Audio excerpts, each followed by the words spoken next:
नमस्कार, मैं हूं प्रदीप आजाद और हर बार की तरह आज भी केस डायरी में बात होगी अपराध की। बात होगी अपराधियों की, लेकिन आज कुछ अलग। क्योंकि आज बात किसी गैंगस्टर्स पर नहीं होगी, बल्कि बात होगी एक उस गिरोह की जो हिंदुस्तान के कई इलाकों में खौफ का पर्याय बना हुआ है। अब सबसे पहले एक सवाल, क्या आप सोच सकते हैं कि उस गिरोह को जब भी किसी वारदात को अंजाम देना होता है तो एक बकरा तय करता है कि उन्हें जुर्म को अंजाम देना है या फिर नहीं। वाकई हैरान करने वाली बात है। और हैरान करने वाली बात तो ये भी है कि इस गिरोह के लोग जब भी किसी वारदात को अंजाम देते हैं तो वो बहुत कम कपड़ों में होते हैं, यानी केवल अंडरवियर और बनियान में। और गिरोह के लोग अपने पूरे शरीर पर लगाते हैं तेल या फिर ग्रीस, ताकि कोई उन्हें पकड़ ना सके। दरअसल इस गिरोह को पहचाना जाता है बावरिया गिरोह के नाम से, या फिर दूसरे शब्दों में कहें तो कच्छा बनियान गिरोह के नाम से भी इस गैंग को पहचाना जाता है। बावरिया गिरोह एक खतरनाक अंतर्राज्यीय आपराधिक गैंग है जो मुख्य रूप से डकैती, लूटपाट और हत्या जैसी वारदातों के लिए कुख्यात है। ऐतिहासिक रूप से यह समूह बावरिया जनजाति से जुड़ा है, जो राजस्थान, हरियाणा, यूपी और पंजाब जैसे राज्यों में फैली एक घुमंतू जनजाति है। दरअसल देश के कई हिस्सों में ये गैंग काफी सक्रिय रही है और कई राज्यों की पुलिस के लिए इस गैंग ने बड़ी चुनौतियां भी खड़ी की है। आपको बता दें कि इस गैंग के लोग अपनी वारदातों को कुछ अलग ही अंदाज में अंजाम देते हैं। अब आप देखिए, ये गिरोह अक्सर शहरों के बाहरी इलाकों या सुनसान रास्तों पर स्थित घरों को निशाना बनाते हैं। और सबसे दिलचस्प बात यह कि ये आमतौर पर अमावस्या के आसपास ही वारदातों को अंजाम देते हैं। इस गैंग के बारे में कहा जाता है कि जब भी ये किसी वारदात को अंजाम देते हैं तो ये डंडों, पत्थरों और कभी कभी अवैध हथियारों का इस्तेमाल कर पीड़ितों पर बेरहमी से हमला करते हैं, क्योंकि इस गिरोह का मानना होता है कि जो भी सामने आए उसे खत्म कर दो। इन्हें अक्सर कच्छा बनियान गिरोह के रूप में भी जाना जाता है, क्योंकि ये अक्सर कम कपड़ों में और शरीर पर तेल या ग्रीस लगाकर हमला करते हैं ताकि पकड़ में ना आ सके।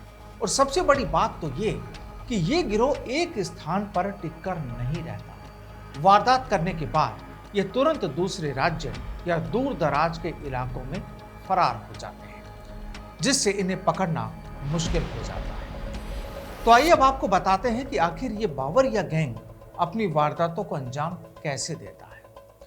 दरअसल बावरिया गैंग हमेशा 5 से 10 लोगों के ग्रुप में वारदातों को अंजाम देता है, यानी 5 से 10 लोग हमेशा उस ग्रुप में होते हैं। और इनके ग्रुप में महिलाएं और कभी कभी बच्चे भी शामिल होते हैं, क्योंकि महिलाएं और बच्चे सिर्फ रेकी का काम करते हैं। और जिस इलाके में इन्हें वारदात करनी होती है, यानी जहां वारदात को अंजाम देना होता है, वहां पर कुछ दिन पहले से इनकी जो महिलाएं होती हैं वो कपड़े या बर्तन बेचने के बहाने रेकी करती हैं और फिर बड़े और रईस घरों के बारे में जानकारी इकट्ठा करती हैं। और फिर इसके बाद अच्छा मौका देखकर ये लोग अपने टारगेट पर हमला बोल देते हैं। आपको बता दें कि ये आमतौर पर हाईवे और रेलवे ट्रैक के आसपास खाली मैदानों में बने घरों को निशाना बनाते हैं, क्योंकि वहां से इन्हें फरार होना काफी आसान माना जाता है। माना जाता है कि 15-20 दिन की रेकी के बाद इस गैंग के बदमाश छोटे छोटे ग्रुप्स में बंट जाते हैं और फिर टारगेट किए घरों में वारदात को अंजाम देते हैं। कहा जाता है कि बावरिया गैंग के लोग घटना को अंजाम देने के लिए सबसे पहले सिर पर वार करते हैं। अगर घर का मालिक उन्हें रोकने की कोशिश करता है तो ये उसके जो सिर होता है उस पर हमला करते हैं, ताकि सिर पर चोट लगने से या तो शख्स की मौत हो जाती है या वो बेहोश हो जाता है। ऐसे में गिरोह के बदमाशों को वारदात को अंजाम देने में आसानी हो जाती है। साथ ही वो अपने फोन और हथियार घटनास्थल पर ही छोड़ जाते हैं, और वो इसलिए ताकि कोई उन्हें ट्रैक ना कर सके, यानी वो पकड़े ना जा सके। अब कहा तो ये भी जाता है कि बावरिया गैंग में जिसे अपराध की ट्रेनिंग मिलती है उसे सीधा खड़ा कर पीटा जाता है। हिलने के साथ ही उसकी दोबारा पिटाई की जाती है। बार बार पिटाई से उनके मन में इस कदर क्रूरता भर जाती है कि वह किसी को भी चोट पहुंचाने में पीछे नहीं हटता है। चोरी के दौरान पकड़े या जान जाने की आशंका होने पर बावरिया गैंग हमला कर देता है। पहले ये लोग डंडा या लोहे का सरिया और पाइप रखते थे, लेकिन अब देशी पिस्तौल रखने लगे हैं और ये बड़ी बड़ी घटनाओं को अंजाम देते हुए हार्डकोर क्रिमिनल बन जाते हैं। और अगर बावरिया गैंग का कोई सदस्य पकड़ा जाए तो वह कभी भी अपने दूसरे साथियों की जानकारी भी शेयर नहीं करता है। तो चलिए अब आपको एक और हैरान करने वाला सच बताते हैं, और उसमें ये कि कहा जाता है कि बावरिया गैंग का धर्म और आस्था में भी काफी भरोसा होता है। ऐसा कहा जाता है कि ये किसी वारदात को अंजाम देने से पहले पूजा करते हैं। हालांकि इसे लेकर अलग अलग कहानियां हैं। ये वारदात को अंजाम देने से पहले अपनी कुलदेवी की पूजा करते हैं और फिर एक बकरे के जरिए इसका फैसला करते हैं कि उस दिन वारदात को अंजाम देना है या फिर नहीं। दरअसल बावरिया गैंग के बदमाश कुलदेवी के सामने एक बकरा खड़ा करते हैं। अगर वह बकरा कुलदेवी की ओर आगे बढ़ता है तो गिरोह वारदात के लिए निकलता है, यानी वो ये मान लेते हैं कि बकरा अगर कुलदेवी की ओर आगे बढ़ रहा है तो आज वारदात को अंजाम दे देना चाहिए। और अगर बकरा ऐसा नहीं करता है तो इसे वो लोग अपशकुन मानकर वारदात को अंजाम नहीं देते। यानी इन्हें एक बकरा बताता है कि लूट करनी है, वारदात करनी है या नहीं। और कहा यह भी जाता है कि बावरिया गैंग हर वारदात को अंजाम देने से पहले अमावस्या के चांद की पूजा भी करता है। माना जाता है कि बावरिया गिरोह का जाल और विस्तार पूरे देश में है। इस गिरोह ने कई राज्यों में अपने छिपने के ठिकाने बनाए हुए हैं और शायद यही कारण है कि गिरोह पुलिस को चकमा देने में आसानी से कामयाब हो जाता है। गिरोह के सदस्यों को पकड़ना पुलिस के लिए भी एक बड़ी चुनौती रहती है। अपराध को अंजाम देने के बाद गिरोह के सदस्य कहां छिपे होंगे, इसका सुराग लगा पाना बेहद मुश्किल होता है।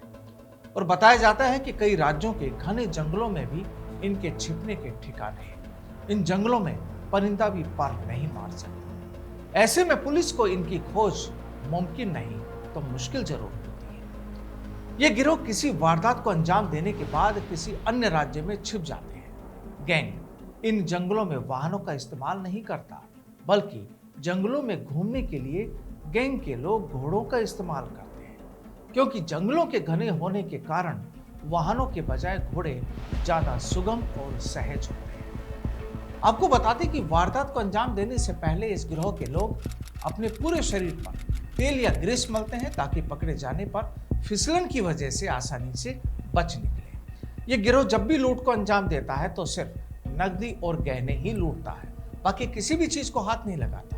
और अगर इनका कोई विरोध करता है तो फिर ये उसकी जिंदगी की डोर को तोड़ने में भी देरी नहीं करते। आपको बताएं कि साल 1995 से 2005 के दौरान इस गिरोह ने तमिलनाडु में भारी आतंक मचाया था, जिसमें AIADMK विधायक टी सुदर्शन की हत्या भी शामिल थी। इस सच्ची घटना पर तमिल फिल्म थीरन अधिगारम ओंद्रू भी बनी है। दिसंबर 2025 में यूपी के शामली में पुलिस मुठभेड़ के दौरान बावरिया गिरोह का सरगना मिथुन, जिस पर 1.25 लाख रुपए का इनाम था, मारा गया था। कुछ साल पहले तमिलनाडु के वेलोर जिले के वलाजपेट में रहने वाले M मोहन कुमार के घर से बावरिया गैंग के लोग करीब 50,000 रुपए कीमत के जेवर और कैश और अन्य सामान लूटकर ले गए। उन्होंने घर के सदस्यों की मौजूदगी में इस वारदात को अंजाम दिया था, जिसमें मोहन कुमार की हत्या कर दी और उनकी पत्नी और बच्चे पूरी तरह जख्मी हो गए। बावरिया गैंग इसी तरह वारदातों को अंजाम देता है। उत्तर प्रदेश, हरियाणा, राजस्थान से लेकर तमिलनाडु और यूपी तक लोगों ने बावरिया गैंग का कहर देखा है। अजीब आवाजें निकालकर पहले दरवाजा खुलवाते हैं या सीधे ही दरवाजा तोड़कर घर में दाखिल होते हैं और फिर घर का कीमती सामान लूटते हैं। ऐसे में जो भी उनके रास्ते में आता है, उसकी अगर उन्हें जान भी लेनी पड़े तो गैंग के लोग पीछे नहीं हटते। आपको बता दें कि बावरिया मुख्य रूप से राजस्थान यानी अलवर, भरतपुर, जयपुर, दौसा, करौली, सवाई माधोपुर, यूपी, मध्य प्रदेश यानी चंबल क्षेत्र जो मुरैना, भिंड, ग्वालियर, शिवपुरी, और इसके अलावा हरियाणा, पंजाब, दिल्ली और गुजरात में बसे हैं। पिछले कुछ वक्त में देश के कई राज्यों की पुलिस ने इस बदमाश गैंग के अपराधियों को सलाखों के पीछे भी पहुंचाया है और जो फरार हैं उनकी तलाश भी जारी है। तो आपसे भी गुजारिश है कि आप भी सचेत और सावधान रहें, क्योंकि इस गिरोह को लेकर अक्सर वारदातें सामने भी आती रहती हैं। तो आज के केस डायरी में फिलहाल इतना ही, फिर मुलाकात होगी, तब तक के लिए